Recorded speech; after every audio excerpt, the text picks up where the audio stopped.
Welcome to Conversations for Our Time with the Quiet Sun team, John and George. And this is podcast number 32. And this is the mini-series of Grand Solar Minimum, part 6. So last week we talked about the solar eclipse, which happened back in April.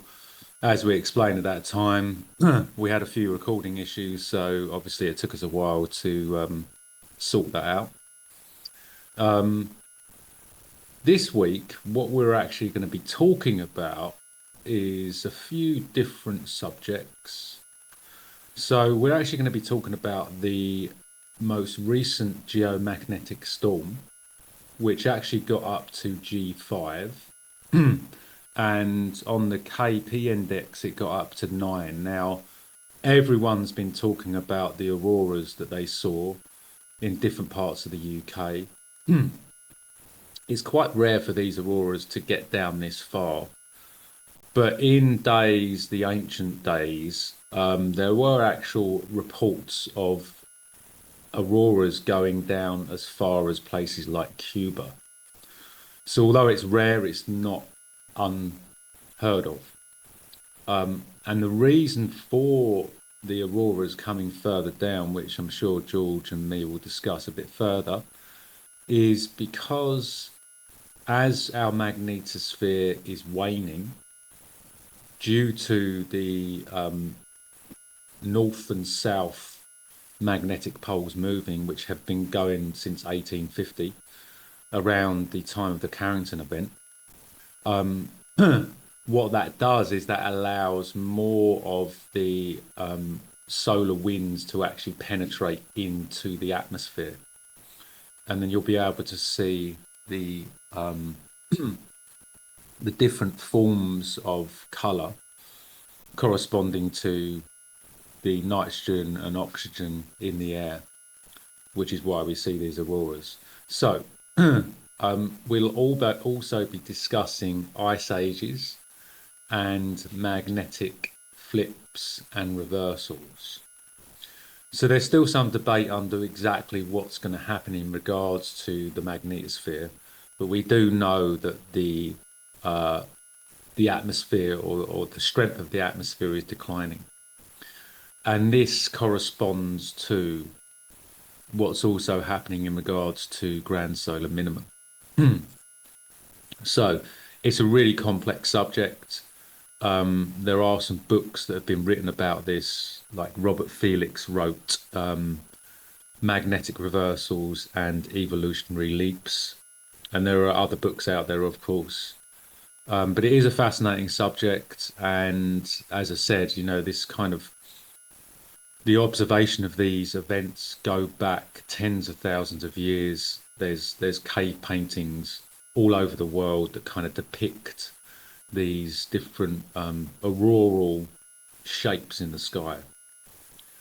So we'll dig right in, and it will be a really interesting podcast. So I hope everyone enjoys it. So George, how's things going, man? Cheers, John. Lovely introduction. Yeah, things are going really well. Thank you very much. Yeah, we've had a few issues with recordings, but I think we're over that, and we've moved forward, and we've had some fun and games regarding that. A lot has been happening this week with regards to this geomagnetic storm, and I'm going to break down the science of it, or what, just to break down how these things occur in order, because there's a big again with the truth and freedom movement. I have to say, they've done it again in terms of jumping on. I'm saying this with kindness and love, jumping on the bandwagon, and they're harping on about HARP again. And I have said it in previous podcasts, that we've done, you and I, John, have done. These events we're taking only into consideration, well, they are only taken into the consideration the last 50, 60, 70 years when they've had this technology. these events that we're going to be talking about have happened way deep back in history. Yeah, people are forgetting this and jumping on the bandwagon with HARP. Now, I'm not denying HARP, I'm not denying the geoengineering, but I'm also expressing the actual facts of natural phenomenon as well. So we're going to go into it. We're going to go into the extreme G5 geomagnetic storm that we just had. So it is the largest storm in 21 years. You know, the last G5 geomagnetic storm was back in October 2003, and that caused power outages in Sweden and damaged power transformers in South Africa. So they called that event, they called it Halloween storms, right? So there was a series of storms, okay? And then we've had the Quebec blackout in 1989, the geomagnetic storm that caused a massive power outage affecting just millions of people in Quebec. I know this is still recent times, and I haven't gone into deep back, you know, but it was just some background information that they are rare events for us, no problem. I accept that, but this is nothing new to the size of history what we're talking about. So let's just go into how our geomagnetic storms are measured. Okay, so they're categorized on a 5-level scale ranging from G1 to G5, 5 being the highest, 1 being the lowest. So the G5 storm is the most extreme level, and worst case scenarios can result in complete high frequency radio blackouts across the world, okay, disrupting radio communications that can last hours, you know, up to hours, you know, and it can potentially damage or even knock the electrical grid so bad for days, weeks, months, or years, depending on how strong it is. So something like, as we've discussed in previous episodes, in podcasts, like the Carrington event, can cause catastrophic consequences and knock-on effects. So it is realistic to think like this. We have to put it in people's awareness that these things can cause widespread electrical disruptions, blackouts, and damage to our infrastructure because it is so fragile. Yeah. So because we depend on it so much, you know, so depending on how bad the geomagnetic storms disturb the Earth's magnetic field, which causes the sun's activity. When we say sun's activity, by that we mean the solar flares, which are intense eruptions of electromagnetic radiation from the sun's surface, and by CMEs, which are the massive, the really big bursts of plasma and magnetic fields ejected from the sun's surface. Yeah, with all that coupled by, as you say, the weakening of the Earth's magnetosphere, which is our protection. Our protection is being lessened, and all of these things are connected. Yeah, and this event we've just had start because of the complex sunspot cluster, and they were huge. Yeah, the sunspot cluster grew to 17 times the diameter of Earth. You're talking huge, yeah? And overall, an impact on our own human health, depending on how balanced we are, you know, holistically. You know, I'm taking it all as upgrades. And we've talked about this many times about being balanced, you know, following the natural law principle, the principle rhythm, and just trying to balance ourselves out, you know. We've also been talking about the solar flares and the CMEs. We've gone into that and what they actually are, and what problems they can cause to us on Earth. So they're building up, and they have been building up. And we've had several solar flares recently. We've had M-class and X solar flares last week, including a long duration X1 flare that produced a CME ripping through the solar corona, right? So those solar flares, you know, affected high frequency radio communications in the eastern part of the world. So they were huge sunspots that were very active, um, that are all connected to everything that we're talking about. You know, they really are they play a massive part in our sunspot cycle. Um, they play a huge role. You know, I haven't totally kept up to date with it all because I haven't had time and I've prepared um, as much as I can. If something does happen, you know, I've gone into the fasting, we've gone into prepping. But I can tell you that we have had our biggest flare yet in our entire solar cycle, and that was an X8.8 that erupted, but not really aimed at us from where we are. So, but it was bigger than the four that created the solar storm just recently. So it did affect us a little bit in the Americas just yesterday with high frequency radio blackouts for several hours, and the sun is still being active since. So overall, it has affected the world a little in terms of there was more than 300 network disruptions, 28 times normal uptick in local infrastructure issues, but nothing major yet, is what I'm trying to say. But we don't always get told everything, so we don't know. Yeah.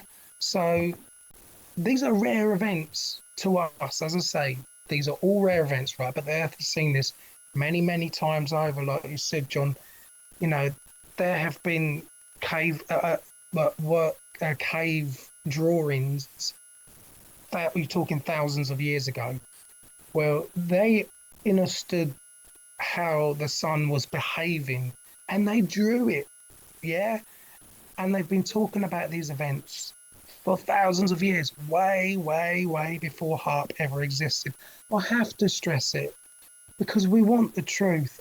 I'm not saying it hasn't had that, you know, they haven't been doing this kind of stuff, but we've got to understand the history and the science involved. Okay, so the solar activity will increase into the solar maximum, yeah, until we are out of it. And it's not easy to predict exactly when that will be and what exactly will happen, but we have to ride it out, okay?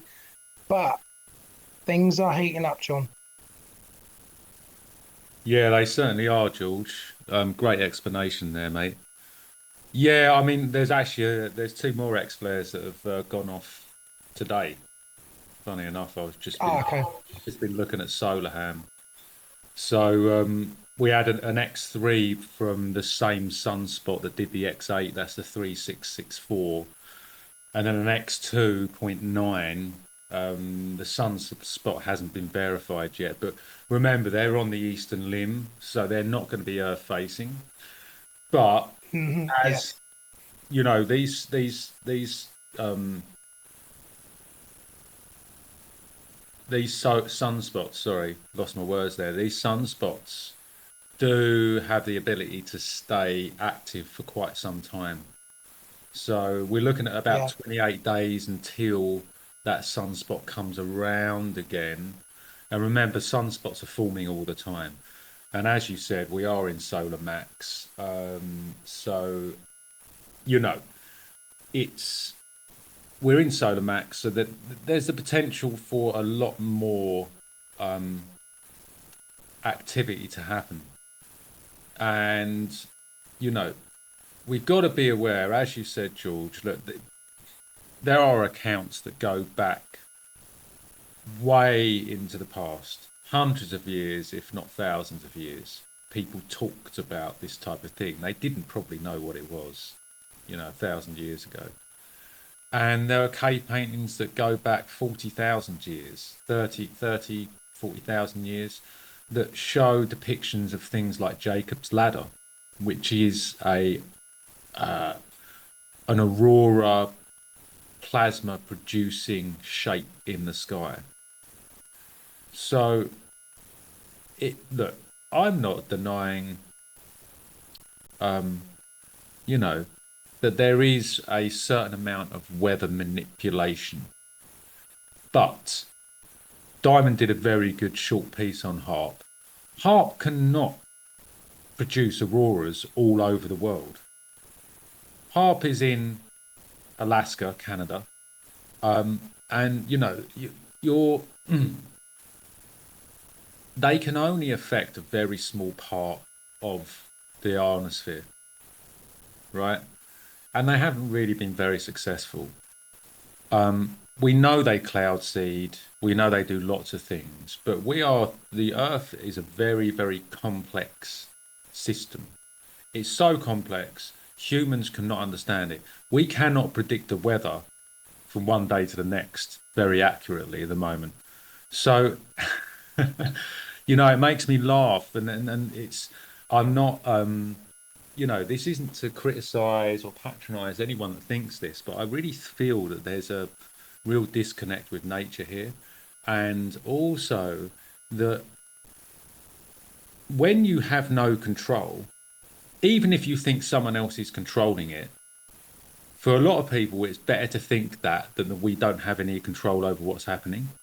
It's very difficult to get yourself in the mindset of adaptation.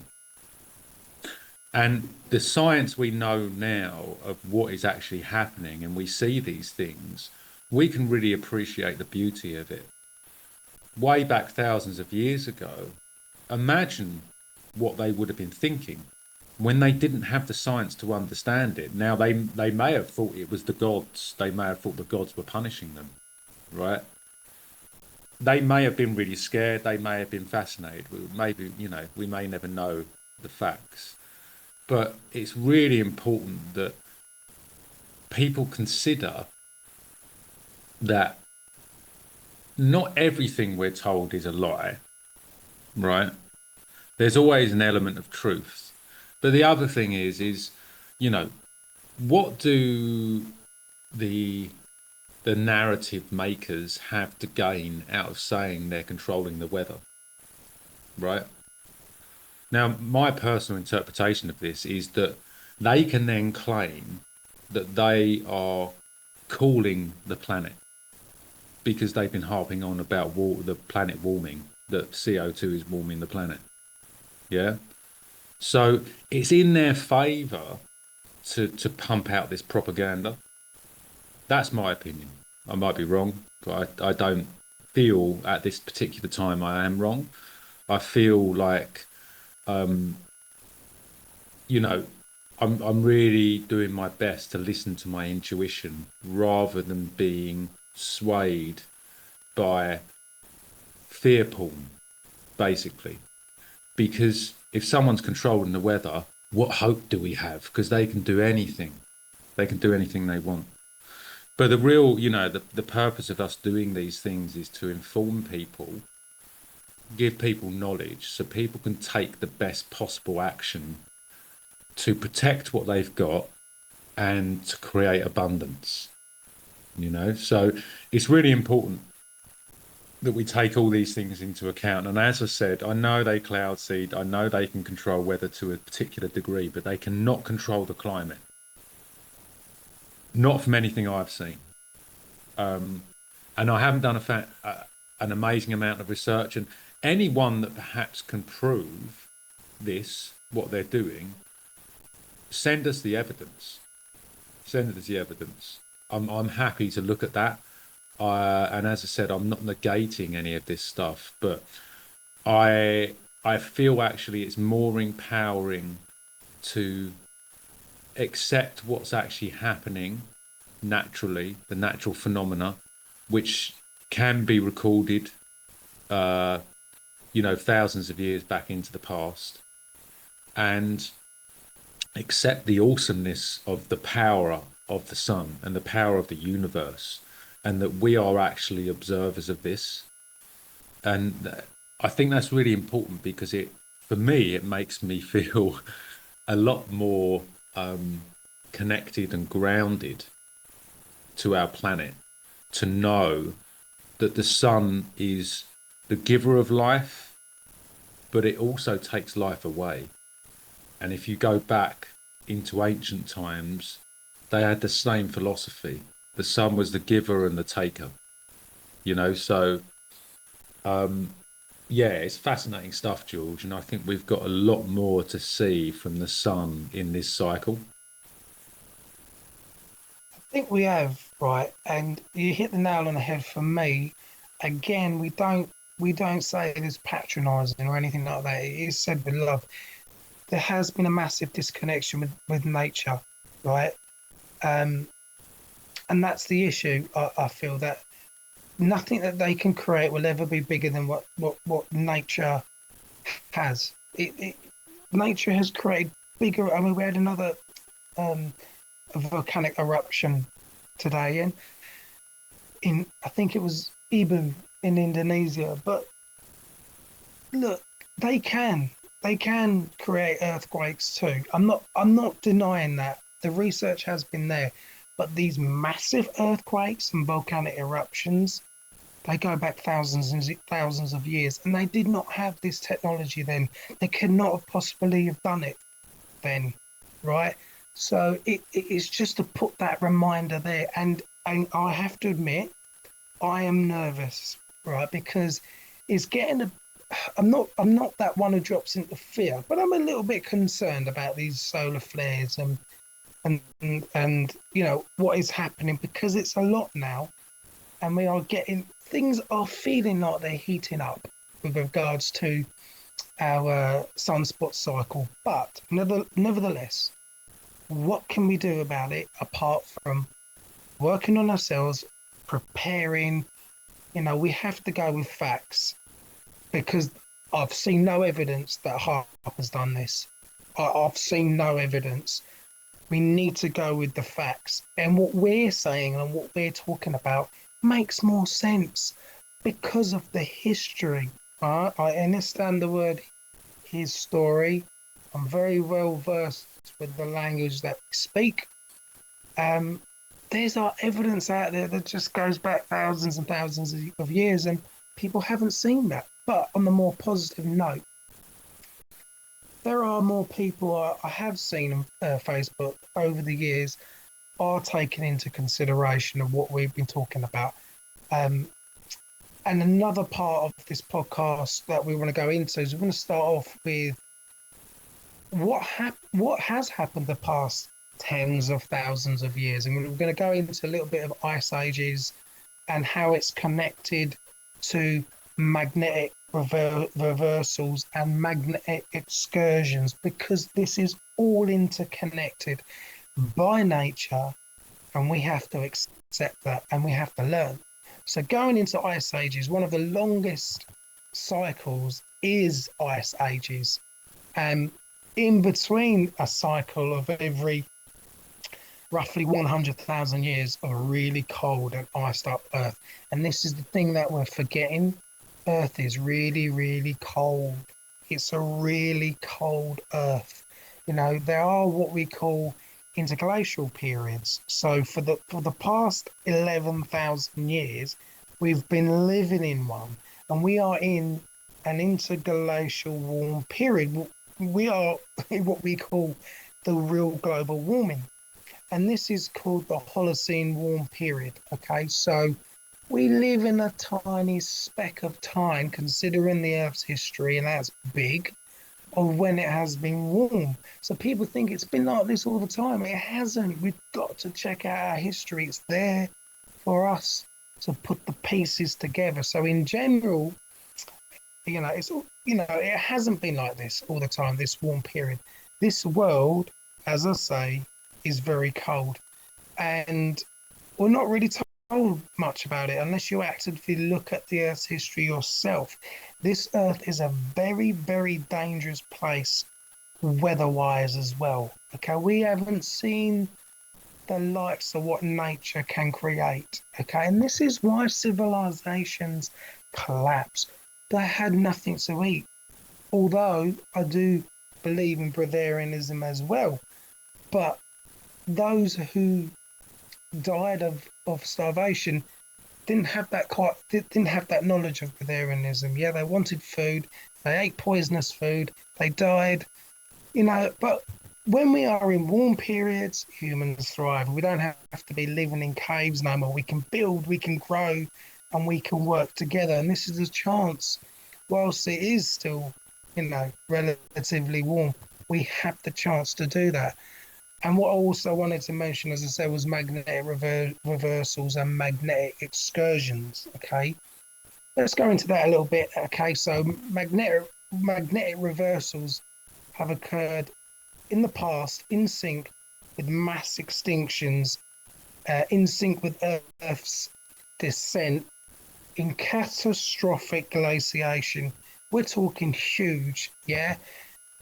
And new species arrive very quickly. Nothing to do with Darwin's gradual evolution. It's totally wrong. And I've looked into this and I'm confident to say, look, it's wrong. Um, and new kinds of plants and animals appear in geological records almost immediately after extinctions and after geomagnetic reversals. It's a cycle. That is, again, a cycle. And this is what we got to learn from. So 11,500 years, that was the end of the last ice age. Why did it happen? It's a cycle. And when the magnetic reversals happen, this is the key thing to understand. We temporarily lose our shielding, and that's the magnetic field, that's the magnetosphere. And that's when mutating, causing cosmic rays bombard the Earth, these charged particles, right?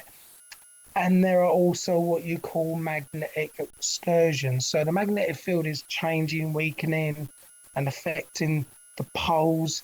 So the magnetic excursions, they're not really full reversals, yeah?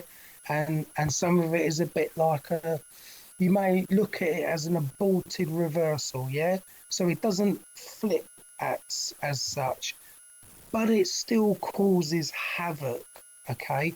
And I'm not trying to fearmonger or anything like that, but let's just say for now, regardless, I know there's going to be all arguments about the shape of the Earth, and I never want to get into it, but let's just accept for now something extremely significant. It happens to the poles, right? And it has been happening for a very, very long time. Let's just accept that, because there has been at least 12 ice ages that correlated with magnetic reversals and excursions in the past 2 million years. And this is recorded. We must look at the history. Yeah, probably even more, regardless. If it doesn't matter what the shape of the Earth is, people, please, we must not get caught up in this, because regardless, this happens. But we are due a magnetic reversal, supposedly a full flip, and the geomagnetic field strength is decreasing rapidly, and it has been for a very long time. We're going through a magnetic excursion now. So there has been other grand solar minimums the past 1,000 years that we've discussed, but we've got one now, and that's happening at the same time as the magnetic excursion. So we're well overdue a flip. It's a bit like, oh shit, it's a double whammy. But there are other things connected to it as well. And I wanted to I just want to express that. I'm gonna go into further of what kind of magnetic excursions and reversals we've had, but I want you to just to add on to that, John. Yeah, thanks, George. Yeah, it's really, really interesting. I mean, I personally don't think we're gonna go into a reversal, but that's from my own research. There's a lot of differing opinions on this. But the poles are moving, so the excursion is definitely happening. And you can, if you disbelieve this, you can look at navigation. You can look at whales and dolphins beaching themselves. Why has that all been happening in the recent decades? You know, whales and dolphins are incredibly attuned to the magnetic poles, and that's how they navigate, along with memory. But that is their kind of bearing that they use. There's a lot of evidence to support this. Of course, it could all be bullshit. We could all be living in a simulation, right? If you want to talk about flat Earth or anything like that, then that's fine. And the thing is, anyone that necessarily believes that, because I've known close friends that believe in that, you'll never be able to persuade someone. It's almost impossible. You can give someone, if someone believes in something, you can show them all the evidence you want, and they won't change their mind, because it's not about the evidence. It's about a belief system, which is a lot more difficult to change than facts. So we've got that, and I think that when these events happen, these massive extinction events happen. And we saw that with the mega fauna after the last ice age, mammoths, saber-toothed tigers, they all just disappeared. And in their place, species, or as Robert Felix talks about, speciation, where you have very quick, evolutionary speaking, very quick succession of species taking the place of the previous species that will probably be very similar, but they will be more adapted to.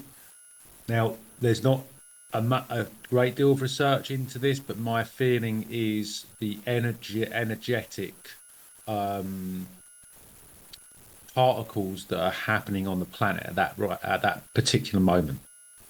So when we had the Le Champ excursion 42,000 years ago, Neanderthals just disappeared, and Homo sapiens then became the dominant Homo species, because Neanderthals were not adapted to living in the new environment. So we became the dominant species. And look what we've done in the last 42,000 years. So I'm not, Homo sapiens were around before that, but certainly in Europe and Eurasia, the Neanderthals were, at least from most of the research, on par with us in regards to their stretch. Having said that, there's a lot of evidence to support Neanderthals and Homo sapiens mating, and some people have Neanderthal DNA. So this DNA stuff is really interesting, because how this DNA actually mutates can be recorded. So they look at astronauts that go up into space, and they can see that the cosmic rays that they're exposed to alter their DNA. So it definitely happens, but obviously we don't have a great deal of evidence to support that. So it's really interesting, and I think there's so much else to talk about. I'm really kind of fascinated by this subject. We're not really going to have much more time to discuss the next parts of this podcast, so we'll probably leave that till later. But again, we're not here to offend anyone. We could be really just like brutal and just say whatever we want, but that's not the point of why we do this. This is to invoke discussion. So I hope we've given people some tidbits to kind of go away and research. And as said, Robert Felix is a really good book. I actually haven't read it, but George has. And our friend's book is a very good one as well to read on these subjects.